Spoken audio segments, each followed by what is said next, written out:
Amis téléspectateurs, bonjour, bienvenue dans votre émission du désert à l'oasis. Nous parlons du travail, comme vous nous avez suivis la fois passée. Nous avons dit que le travail anoblit l'homme. Le travail est une nécessité pour l'homme. Le travail est une recommandation divine. Et le travail nous a été montré même en exemple par Christ Jésus lui-même, lui qui est fils de Dieu et qui est venu pour nous sauver, mais en tant que modèle nous a montré que nous devons travailler et il a été charpentier pour que nous puissions aussi prendre exemple sur lui.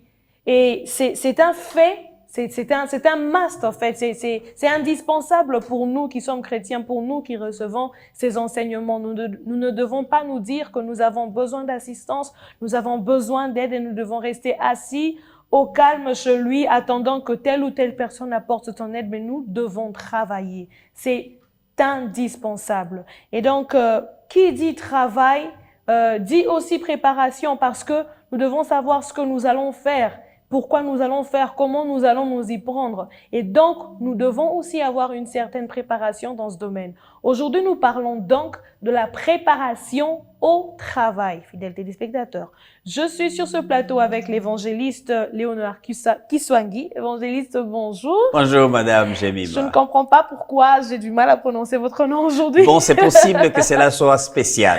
Ok, on va le prendre comme ça. Tout à fait. On va le prendre comme ça. Alors, évangéliste, pourquoi devons-nous nous préparer au travail? C'est très important de faire un pas en arrière sur ce que vous disiez déjà tout à l'heure, Madame Jemima, que celui qui ne travaille pas ne mange pas non plus. Parce que le travail qui anoblit vous rend non seulement noble, libre, indépendant, Exactement. mais ça crée l'interdépendance. Vous ne devenez plus dans le syndrome de dépendance où vous rendez les autres coupables de ce que vous ne pouvez pas aller de l'avant. C'est très important. Et nous avons aussi vu avec vous, Madame Jemima, que Paul, qui suit l'exemple de Jésus-Christ, a lui-même travaillé, et il n'a pas travaillé simplement dans un bureau, il n'a pas simplement travaillé dans les luxes, mais il a travaillé avec ses mains, comme Christ aussi. Un charpentier travaille avec ses propres mains, il s'est sali avec la poussière, et c'est vraiment un modèle. Mais aussi, Madame Jemima, nous avons lu ou échangé dans l'émission passée que lorsqu'on a vu quelqu'un habile dans son travail, c'est que c'est celui-là qu'on verra dans la cour des grands, dans la cour des rois. Mais si vous voyez quelqu'un qui travaille avec négligence, certainement vous le trouverez dans les milieux obscurs, dans les milieux de ceux qui ne veulent pas aller de l'avant. Ainsi, pour travailler avec une certaine habileté, et être celui qui vise les standards élevés, celui qui vise l'économie abondante, il sera en train de vendre les beignets, mais il les fera avec un cœur tel que l'excellence l'accompagne. Il sera en train de prendre des vues avec la caméra, il fera de telle sorte que les images qui proviennent de son travail soient des images qui n'ont rien à redire. Et donc, à ce moment-là, pour arriver à ce point-là, quelqu'un avait l'habitude de dire, la préparation précède l'opportunité. Parce que pour avoir le travail, il vient comme une opportunité. Il vient comme une occasion.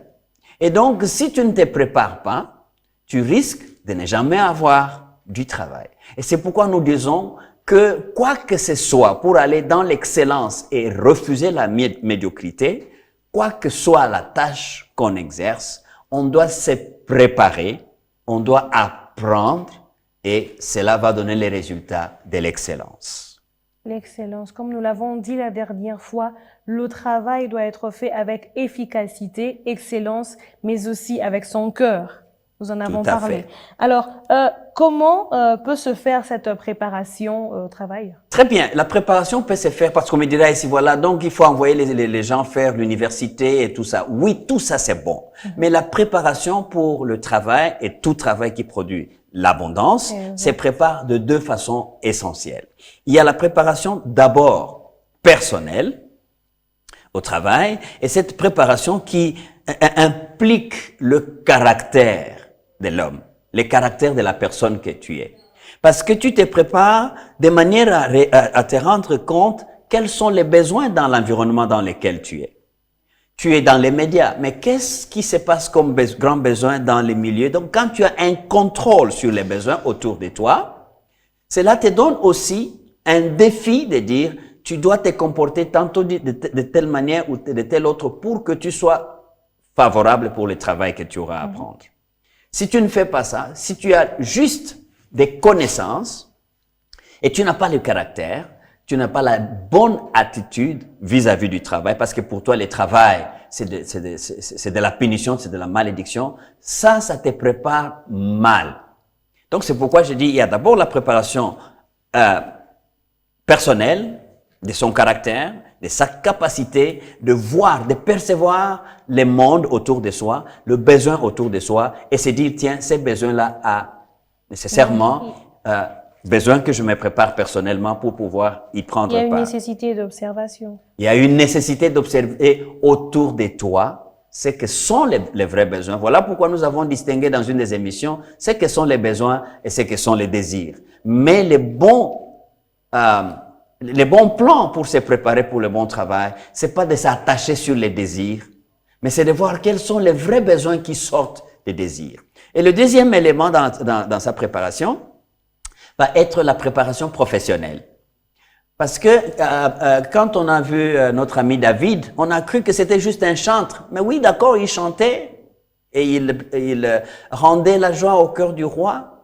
Mais David, dans les psaumes 78 au verset 72, on nous dit que c'était un monsieur qui avait le cœur préparé à rendre le service, d'un bon cœur, une bonne attitude. Mais aussi, il faisait tout ce qu'il faisait avec une main avisée. Okay. Et une main avisée, ça veut dire qu'il s'est préparé de la bonne manière pour qu'il arrive, n'est-ce pas, à faire ce qu'il devait faire de la bonne manière. Salomon déclarait aussi, dans Proverbe 22, verset 29, ce que nous avons déjà dit, si tu vois un homme habile dans son ouvrage, il se tient auprès des rois. Et donc, quand on est auprès des rois, on apprend les choses qui vont t'élever pour être dans les carrés des rois. Et si tu es juste un fanatique qui ne te prépare pas à atteindre l'habileté, l'excellence, ben écoute, tu vas être médiocre. Et quand tu es médiocre, tu vas culpabiliser les autres qui progressent et tu vas attraper un complexe d'infériorité et tu vas culpabiliser, je l'avais déjà dit, non seulement t'arrêter à la culpabilisation des autres, mais tu risques de causer du tort aux autres parce que tu aimerais croire qu'il faut que eux dégagent pour que toi tu atteignes ce qu'ils ont atteint. Mais ils ne l'ont pas atteint sans préparation professionnelle. Donc, les deux aspects sont très importants dans la préparation pour le travail. Et donc, cette préparation professionnelle revient à la formation. À la formation. Bien entendu, on peut parler de la formation formelle, comme on peut aussi parler de la formation informelle. Et par exemple, Paul a dû s'asseoir au pied de Gamaliel pour apprendre. Et vous savez, à ce moment-là, même quand on parle de faiseurs des tentes, les gens croient que les tentes, c'est juste là une affaire de bricolage. C'était pas du bricolage. C'était de la haute architecture. C'était de la haute science. Et Pierre n'avait pas tort de dire à la fois, il faut ajouter la connaissance. Et cette connaissance, qui est dans d'autres versions, est dite la science. La science, ça veut dire qu'il faut vraiment apprendre d'une manière intentionnelle. C'est pourquoi un autodidacte qui apprend à fabriquer des vélos, il n'aura pas mal fait, mais il apprend. Vous voyez, une dame qui apprend à bien faire ses beignets, elle a vu sa maman faire les beignets, mais quand elle y entre, elle calcule les recettes, les ingrédients, les mesures. Ça, c'est de la formation professionnelle qui peut être formelle ou même informelle. Okay. Et des fois, ça peut être combiné. Oui, des fois, ça peut être combiné. Formel et informel à la fois, bien entendu. Exactement, et ça fait un bon combo. Alors, si nous nous préparons déjà, ça veut dire je prépare mon caractère, j'observe autour de moi, je vois les besoins qu'il y a, je vois les valeurs que j'ai en moi aussi, et puis je travaille cela en me formant, en m'informant. Pourquoi alors les travails ne nous cherchent pas, mais c'est nous, malheureusement. C'est très important. C'est très important. Voyez, les travails ne nous cherchent pas. Je reviens à l'adage que j'ai annoncé dans le départ de cette émission. La préparation précède les opportunités. Maintenant, les opportunités sont rares. Pourquoi? Parce qu'il y a plus de ceux qui ont besoin d'emploi que les emplois eux-mêmes.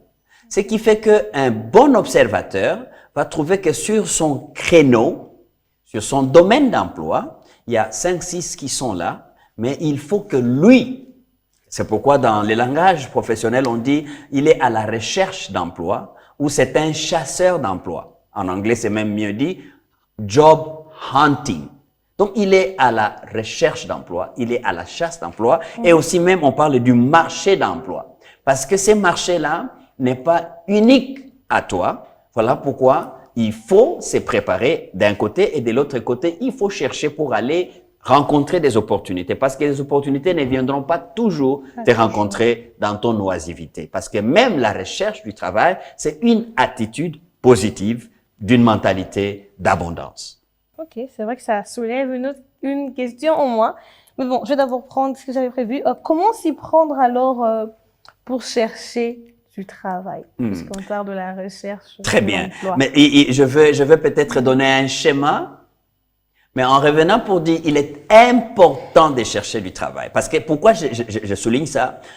Tu vois, il y a des personnes qui ont terminé des études et ils restent à la maison, en longueur de journée, ils regardent des films, et ils croient que en regardant des films, il va créer de l'économie abondante. D'autres vont aussi à la permanence. Tu vois, et d'autres vont dormir à la permanence. Mais il est important de chercher le travail en faisant 3 choses essentielles.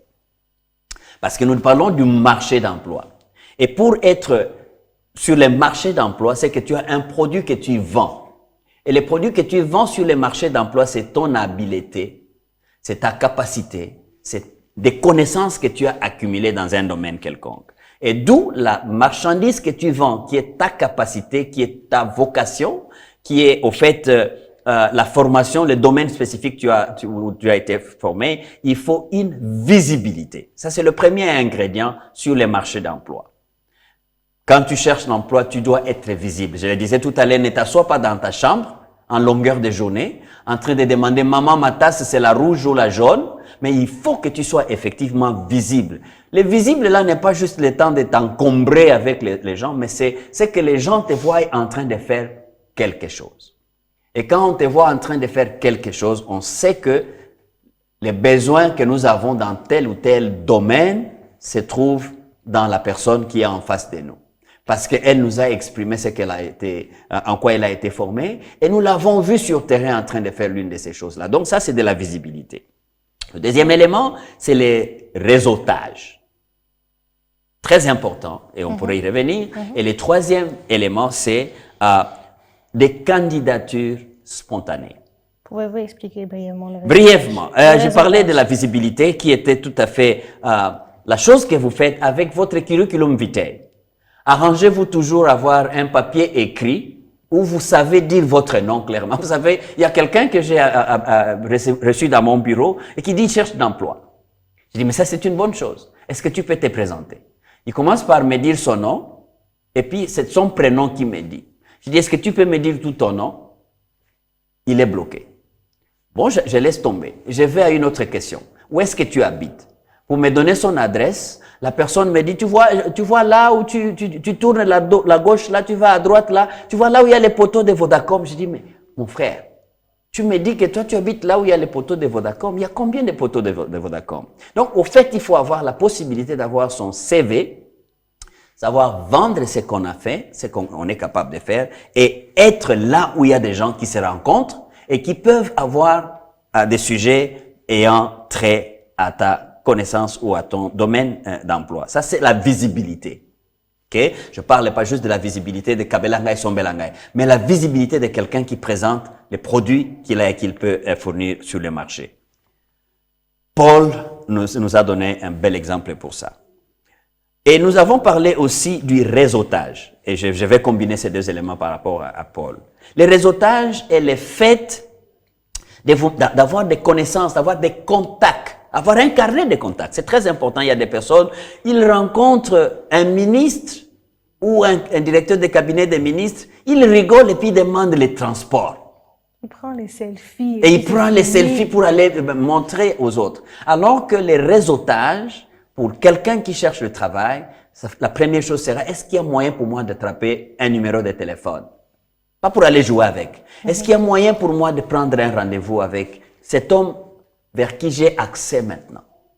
Et ça, c'est le réseautage qui entre par les carnets d'adresses que tu as, les carnets de contacts que tu as et la facilité de parler avec des personnes que tu rencontres. Parce que quand tu as parlé avec la personne A, elle va parler à la personne B. La personne D, qui n'a pas été avec vous, mais qui a un emploi qu'il cherche à offrir, cet emploi-là deviendra une opportunité pour toi parce que la personne A te mettra en contact. Oui. Donc ça, c'est le travail en réseau. Oui, pour les candidatures spontanées. Pour les candidatures spontanées, il est une question claire à comprendre que chaque jour, quand tu te lèves dans ta maison, tu te dis, comme je n'ai pas du travail, je suis candidat à l'emploi. Et en tant que candidat à l'emploi, je dois être une candidature spontanée. Je suis un candidat spontané. Et dans tout ce qu'il y a comme causerie, je trouve là de l'emploi pour moi. Et j'ai donné l'exemple l'autre jour de nos amis de l'Afrique de l'Ouest, et ils sont candidats spontanés dans la mesure où dans toute conversation qui se passe sur le marché d'emploi, ils se disent, je sais faire ce que vous cherchez comme travail, comme capacité. Okay. Et qu'est-ce qu'il va faire? Il va se présenter, mais il va trouver son frère ou un collègue dans son réseau. Nous avons parlé du réseautage avant. Et il va donner de l'emploi à son ami parce que, apprenons les domaines de la construction. Son ami va monter un mur et lui, il ne peut que faire l'électricité. Donc, il est candidat spontané dans le travail de son frère qui va faire le mur et lui, il va avoir du travail d'électricité à accomplir dans cette maison-là. Tu vois, ça, c'est d'une manière spontanée. Il n'attend pas rentrer d'abord et puis venir chercher à donner sa candidature après.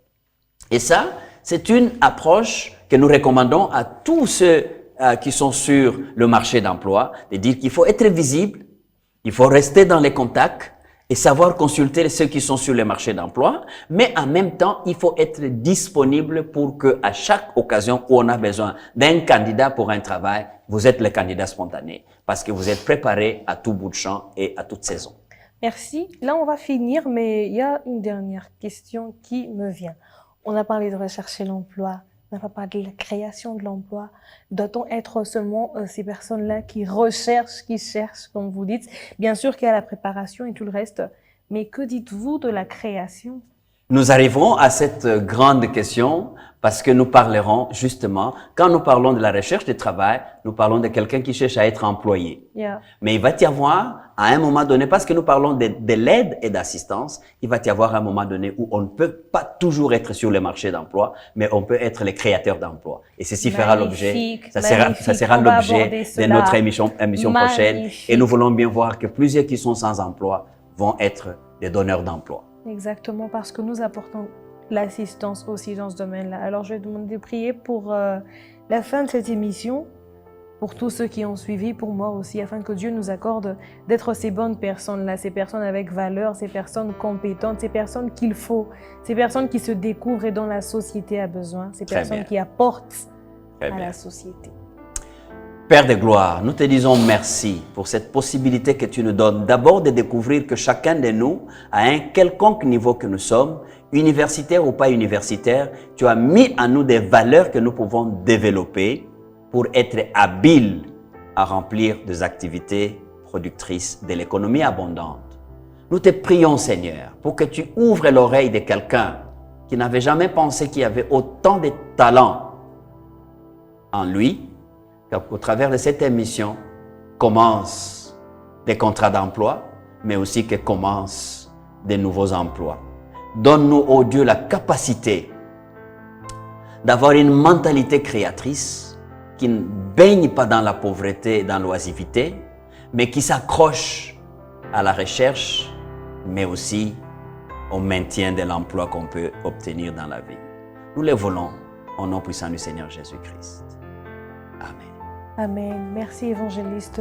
Merci de nous avoir suivis, fidèles téléspectateurs. Si vous comprenez, cette émission se range vraiment dans notre objectif d'équiper l'Église, d'équiper tous ceux qui nous suivent. Et donc, si vous avez des questions, des préoccupations, n'hésitez pas d'écrire sur le numéro qui s'affiche au bas de l'écran ou même de nous appeler. Suivez-nous aussi sur notre chaîne YouTube African Enterprise RDC. Et donc, bonne suite de programmes sur BON Télévision et que notre Dieu vous bénisse abondamment.